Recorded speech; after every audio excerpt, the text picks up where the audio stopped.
ఆంధ్రప్రదేశ్లో సంచలనం రేపిన నకిలీ స్టాంపుల కుంభకోణంపై పోరాటం చేస్తున్న మాజీ ఎంపీ తలారి రంగయ్యకు ప్రాణహాని ఉంది అని అంటున్నారు అనంతపురం జిల్లాకు చెందిన వైఎస్ఆర్ నాయకులు. అందుకే ఆయనకు 2+2 గన్మెన్లను కేటాయించాలి అని జిల్లా ఎస్పీని కలిసి విజ్ఞప్తి చేశారు.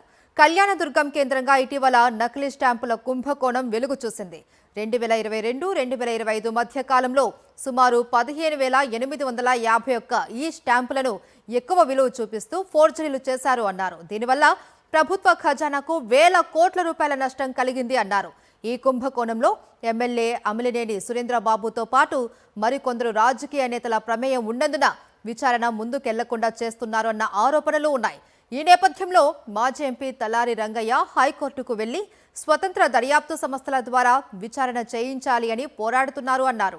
ఎలాంటి ఒత్తిళ్లకు లొంగకుండా పోరాటం చేస్తున్న రంగయ్యతో పాటు ఆయన కుటుంబానికి ప్రాణహాని ఉంది అని అంటున్నారు వైఎస్ఆర్సీపీ నేతలు. అందుకే ఆయనకు 2+2 గన్మెన్ల రక్షణ కల్పించాలి అని కోరారు.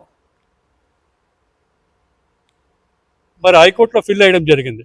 ఆ ఫిల్ చేసినప్పటి నుంచి మరి చాలా సార్కి కూడా మరి ఒత్తిడి ఉన్నట్టుగా మరి సార్ని కూడా ఏదో చేస్తారు అనేటువంటిది మా కళ్యాణదుర్గంలో మరి ప్రతి ఒక్క వైఎస్ఆర్సీపీ కార్యకర్త అందరూ కూడా మేము నమ్ముతున్నాం. సార్కి ఏదో జరుగుతుంది, సార్కి రక్షణ లేదు, సరిగా సార్కి ఏదో జరుగుతుంది. అందుకోసమే మా సార్కి రక్షణ కల్పించండి, 2+2 గన్మెన్లు కల్పించండి. మరి దీని మీద సమగ్రమైనటువంటి విచారణ కోసం హైకోర్టుకి వెళ్ళాడు కాబట్టి అక్కడ హైకోర్టులో కూడా చాలామంది లాయర్లు వాళ్ళు కూడా మేనేజ్ చేసినట్టుగా మాకు తెలుస్తూ ఉంది. మరి ఇక్కడ మరి స్థానిక ఎమ్మెల్యే అమిలినేని సురేంద్రబాబు గారు బడా స్వామి ఉన్నాడు కాబట్టి ఒక మీసేవు బాబు అయితే మరి ఇన్ని 15,580 స్టాంపులు ఆ పిల్లోనికి అన్ని చేసే అవకాశం లేదు. మరి ఆయన చేశాడా, మరి అన్ని డబ్బులు ఎక్కడికి పోయాయి? కోట్లాది రూపాయలు మిస్యూజ్ అయినాయి కాబట్టి దాని మీద ఎంక్వైరీ చేయాలనేటువంటిది హైకోర్టులో ఫిల్ చేశారు కాబట్టి దానిపైన మా సార్కి ఎటువంటి జరగకూడదు. మా వైఎస్ఆర్ పార్టీ తరఫున మరి సార్కి అండగా ఉండాలనే ఉద్దేశంతో ఈరోజు గన్మెన్ 2+2 గన్మెన్ ఇమ్మని అర్జీ ఇవ్వడం. అంటే ఇండిపెండెంట్ ఇన్వెస్టిగేషన్ ఏజెన్సీతో సమగ్రమైనటువంటి విచారణ జరిగితే వాస్తవాలు బయటకు వచ్చేటువంటి అవకాశం ఉంది అని చెప్పేటువంటి విషయంలో భాగంగా మా రంగయ్య గారే స్వయాన వారే రిట్ అనేటువంటి దాఖలు చేయడం జరిగింది. మరి అందులో భాగంగా ఇవాళ దీనికి భారీ ప్రచారం రావడం జరిగింది.